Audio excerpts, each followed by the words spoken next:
अस्सलाम वालेकुम मेरे सादा से पाकिस्तानियों। मेरा नाम रेहान तारिक है और आप मेरा यूट्यूब चैनल और फेसबुक पेज देख रहे हैं। करोड़ हा दुरूद आकाए दो जहां नबी मेहरबा मोहम्मद मुस्तफ़ा सल्लल्लाहु अलैहि वसल्लम पर। इस दौर इस उम्मीद के साथ इस व्लॉग का आगाज करते हैं कि अल्लाह रब्बुल इज्जत इस मुल्क के फैसला साजों के दिलों में सादा से पाकिस्तानियों के लिए नरमी पैदा कर दे। आज और आज के बाद हर दिन मैं आपसे एक मुतालबा जरूर करूंगा और वो ये है कि हक मांगना तौहीन है, हक छीन लिया जाए, मगर हक छीनने का तकाजा आप सिर्फ उस वक्त कर सकते हैं जब अपने फराइज पूरे करेंगे। वोट डालना आप पर फर्ज है। पोलिंग डे करीब है। अब 3 रोज बाकी रह गए फैसला कुन मार्केट के अंदर। अपने घरों से जरूर निकलिएगा, पोलिंग बूथ में पहुंचिएगा, अपनी फेवरेट पॉलिटिकल पार्टी के इंतखाबी निशान और फेवरेट कैंडिडेट के इंतखाबी निशान पर जरूर ठप्पा लगाइएगा।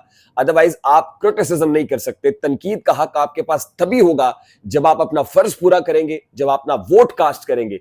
तो मैं आपसे इंतहाई अदब से और इंतहाई दस्त बस्ता ये गुजारिश करता हूं कि वोट डालने के दिन वोट जरूर डालिएगा, घर से जरूर निकलिएगा। अदरवाइज झुर्लू फेरने वाले झुर्लू फेर देंगे और आप सिर्फ देखते रहेंगे, इस डर से कि कोई तब्दीली तो आनी नहीं है। और भाई वोट डालेंगे तो झुर्लू फेरने वालों के लिए झुर्लू फेरना भी मुश्किल हो जाएगा। अब बढ़ते जरा उन खबरों की तरफ जो आपके साथ आज शेयर करनी है। सबसे अहम और बुनियादी खबर, लंदन में जस्टिस अतर मिनल्ला की मौजूदगी है। जस्टिस अतर मिनल्ला नाम तो सुना होगा। लंदन में मौजूदगी और लंदन ही से इमरान खान की रिहाई का मुतालबा। ये क्या मामला है, आज के इस व्लॉग में इसको डिस्कस करेंगे। Chief of the army staff general Asir Munir ने इंतहाई अहम खिताब किया है। इंतहाई अहम मीटिंग थी। इस खिताब के कंटेंट्स आपके सामने रखेंगे। निकाह इद्दत में निकाह केस से मुतालिक जो तफसीली फैसला आया है, हैराहूं दिल को रोऊं कि पीटूं जिगर को बह, ये मामला भी आपके सामने रखेंगे।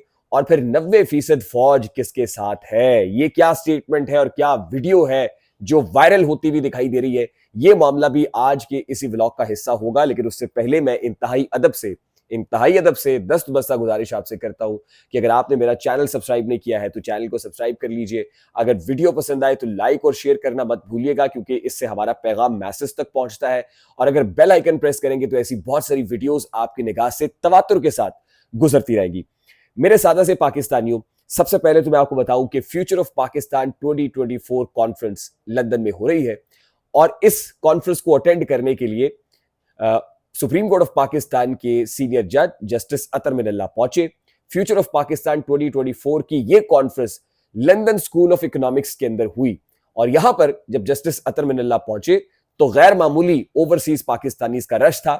मीडिया नुमाइंदगान भी थे, स्टूडेंट्स भी थे ऑफ द यंग एज और उसके अलावा ओल्ड एज लोग भी यहां पर मौजूद थे जिनका ताल्लुक पाकिस्तान से था, यानी ओवरसीज पाकिस्तानीज, ब्रिटिश पाकिस्तानीज जिनको कहा जा सकता है, वो मौजूद थे।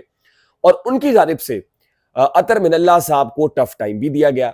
एक स्टूडेंट उठते हैं और इया का नाबुदू व इया का नस्तईन से शुरू करते हैं और आपको जब पता है कि जब कोई ऐसा शख्स उठता है जो इया का नाबुदू व इया का नस्तईन के सिग्नेचर स्टाइल से शुरू करता है तो फिर वो किसकी बात करता है। जब वो गुलामी नामंजूर की बात करता है तो वो किसकी बात करता है।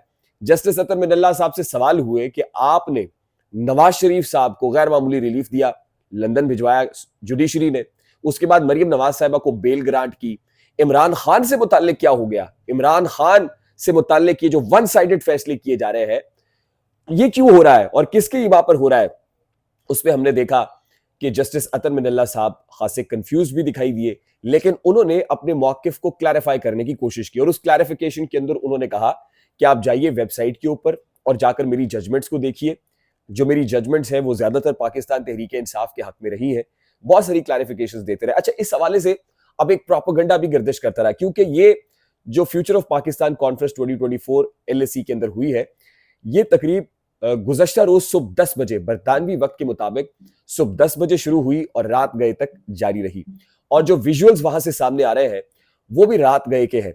अब प्रोपेगेंडा ये हो रहा है कि जस्टिस अतर मिनल्ला साहब ने लंदन में को प्रॉपर्टीज खरीदी है और फिर हसन नवाज साहब के जो लोग हैं उनके साथ डिनर किया है और वही उनको एस्कॉर्ट करके लेके जा रहे हैं। यानी ये कहा जा रहा है कि जस्टिस अतर मिनल्ला साहब को लंदन में प्रॉपर्टीज खरीद कर दी गई है, उनके खातिर तवाज़ो की गई है, उनके रहने सहने का इंतजाम किया गया है और ये सारा इंतजाम हसन नवाज के नुमाइंदों ने किया है। और फिर जो विजुअल्स दिखाए गए हैं उसमें भी ये बताया जा रहा है कि हसन नवाज के लोग हैं जिनके साथ अतर मिनल्ला साहब चलते फिरते दिखाई दे रहे हैं और उनको प्रोटोकॉल भी दिया जा रहा है। तो सबसे पहले तो मैं आपको ये बता दूं कि ये हसन नवाज के लोग नहीं है, बल्कि लंदन स्कूल ऑफ इकोनॉमिक्स के स्टूडेंट्स हैं जिन्होंने अतर मिनल्ला साहब को घेरा हुआ है, उनको एस्कॉर्ट कर रहे हैं, साथ में कुछ गार्ड्स हैं जो उनको एस्कॉर्ट कर रहे हैं, मीडिया नुमाइंदगान को करीब नहीं आने दे रहे हैं, सेल्फियां खुद बनवा रहे हैं, मीडिया नुमाइंदगान करीब नहीं फटक सकते हैं। और फिर मीडिया नुमाइंदों की तरफ से भी ताबड़तोड़ सवाल किए जा रहे हैं, लेकिन अतर मिनल्ला साहब ने किसी एक सवाल का भी जवाब नहीं दिया, खामोशी इख्तियार की। लेकिन जो अंदर सवाल हुए और जो नारेबाजी हुई खास तौर पे, वो इमरान खान की रिहाई के मुतालबे पर हुई कि रिहा करो इमरान खान को रिहा करो। गैर मामूली अंदाज में एक बड़ी तादाद में जो क्राउड है वो लंदन की सड़कों पर दिखाई दिया और इमरान खान की रिहाई का मुतालबा करने लगा। यानी इस वक्त ओवरसीज पाकिस्तानीज भी और लोकल कम्युनिटी भी जुडिशरी के ऊपर प्रेशर डाल रही है कि इमरान खान के साथ जो कुछ हो रहा है वो जस्टिफाइड नहीं है। और मैं आपको बता दूं कि अभी रिसेंटली ये जो हफ्ता हंगामा खेज हफ्ता गुजरा है, जिसमें इमरान खान के खिलाफ एक नहीं, दो नहीं, बल्कि तीन तीन केसेस के फैसले आ गए हैं।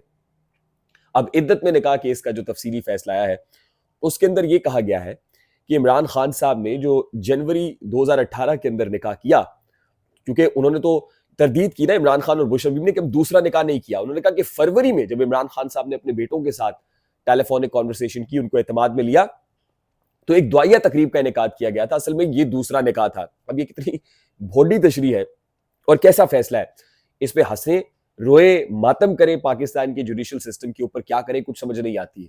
तो जिस अंदाज में ये सब कुछ हो रहा है, चिराग सबके बुझेंगे, हवा किसी की नहीं। ये जरा इत्मीनान रखिएगा। आज इमरान खान के साथ हो रहा है, मैं तनकीद कर रहा हूं। जब नवाज शरीफ के साथ हो रहा था मैंने खुलकर तनकीद की थी। आज मेरी तनकीद सिस्टम के ऊपर सिर्फ इसलिए, उस वक्त भी सिस्टम के ऊपर थी, आज भी सिस्टम के ऊपर सिर्फ इसलिए है कि ये जो कुछ हो रहा है ये कल फिर किसी और के साथ होगा, और एक जिसके साथ हो रहा होगा वो गम मना रहा होगा, और जिसके हक में हो रहा होगा वो मिठाइयां तकसीम कर रहा होगा। हमारी ये सियासत दायरों में घूम रही है। अच्छा, ये जस्टिस अतर मिनल्ला की मौजूदगी में इंतहाई अहम नारे, इदारों के ऊपर प्रेशर। और मैं आपको बताऊं, जब इदारों पे प्रेशर डाला जाता है तो इदारे प्रेशर लेते भी हैं और वो उनकी जजमेंट्स के ऊपर, उनके रिमार्क्स के ऊपर रिफ्लेक्ट भी करता है। तो आने वाले दिनों में सुप्रीम कोर्ट ऑफ पाकिस्तान पे जो प्रेशर आ रहा है उसको सुप्रीम कोर्ट ऑफ पाकिस्तान कैसे रिस्पॉन्ड करेगी, खास तौर पे सुप्रीम कोर्ट ऑफ पाकिस्तान से मजीद इस्तीफे भी आ रहे हैं, तो उन इस्तीफों को कैसे टेकल किया जाएगा, कैसे केटर किया जाएगा। क्योंकि जस्टिस काजी फायजी साहब कह चुके हैं कि अभी बस इंतखाब कराए, बाकी बातें बाद में देखेंगे। तो भाई बहुत सारी दरखास्तें आनी है और जस्टिस काजी फायजी साहब और उनके ब्रदर जजेस का एक बड़ा इम्तहान शुरू होने वाला है, ये मैं आपको बता दूं। दूसरी इंपॉर्टेंट बात, SIFC यानी स्पेशल इन्वेस्टमेंट फैसिलिटेशन काउंसिल की एपेक्स कमेटी के नवे इजलास से chief of the army staff general Asim Munir ने एक खिताब किया है और उस खिताब में उनका कहना है कि जिस हद तक तब्दीली आनी चाहिए थी, बेहतरी आनी चाहिए थी मुल्की मईशत में, वो तो नहीं आई, लेकिन मुल्की मईशत इंच बाय इंच बेहतर हो रही है। वो कह रहे हैं कि जी तनकीद की जा रही थी मुल्क डिफॉल्ट कर जाएगा, नेगेटिव बातें, मायूसी की बातें की जा रही थी, लेकिन होप बरकरार है। और होप इसलिए बरकरार है कि मुल्क की मईशत की जो ट्रेजेक्टरी नीचे जा रही थी अब वो गाहे बगाहे ऊपर आ रही है। और ये सब कुछ मुमकिन हुआ है इदारों की कोऑर्डिनेशन के साथ, इदारों की कोऑर्डिनेशन के साथ, मरबूत सिस्टम के साथ, जो पहले नहीं हो सका था ये हुआ है। और अब आने वाले दिनों में हालात मजीद बेहतर होंगे। यानी ये वो गुफ्तगू है जो chief of the army staff general Asim Munir ने अपने खिताब के अंदर की है। SIFC वो प्लेटफॉर्म है जिसको खुद वो ओवरसी करते हैं, खुद उसकी सरबराही करते हैं, और पाक फौज ने ये बीड़ा उठा रखा है कि मुल्क की इकोनॉमी को ठीक करना है। अब इसके ऊपर भी बहुत सारा क्रिटिसिज्म होता है कि पाक फौज has nothing to do with economy, या chief of the army staff has nothing to do with economy, तो क्यों उसमें इंटरवीन करते हैं। लेकिन SIFC को लगता है कि ये उनका एक बेबी है और वो उसको बहुत ज्यादा प्रोटेक्ट करके लेके चल रहे हैं, फ्रेजाइल समझते हैं। और जो भी हुकूमत आएगी अब आने वाले दिनों में SIFC को जो टास्क है या इकोनॉमी ओवरऑल है मिनहैसुल मजमूई, उसको chief of the army staff ही देखेंगे। और बहुत सारे मामला ऐसे होंगे जिसकी बागडोर जनरल आसिम मुनीर साहब के हाथ में और उनकी जेर सरपरस्ती ही होगी। उनके खिताबात से ऐसा महसूस हो रहा है। फिर इमरान खान साहब ये कहते हैं कि जनरल बाजवा ने मुझे कहा था कि 90% फौज तुम्हारे साथ है। कुछ ऐसे विजुअल्स शेयर किए जा रहे हैं, कुछ ऐसी वीडियोस है, ट्रक है जिनके अंदर पाक फौज के सिपाही बैठे हुए हैं, और जब उनके सामने पाकिस्तान तहरीक इंसाफ का झंडा लहराया जाता है वो विक्ट्री का निशान बनाते हैं, और कंटेनर के अंदर से, ट्रक के अंदर से पाकिस्तान तहरीक इंसाफ का झंडा भी लहरा कर नारों का मस्बत जवाब दिया जा रहा है। तो इससे तो बज़ाहिर यही लगता है कि पाक फौज के अंदर भी ऐसे बहुत सारे लोग हैं जो इमरान खान के दीवाने हैं, मतवाले हैं, फॉलोअर्स हैं। लेकिन ऑब्वियसली जो 8 फरवरी का दिन है बड़ा क्रूशल है, इस दिन फैसला होना है।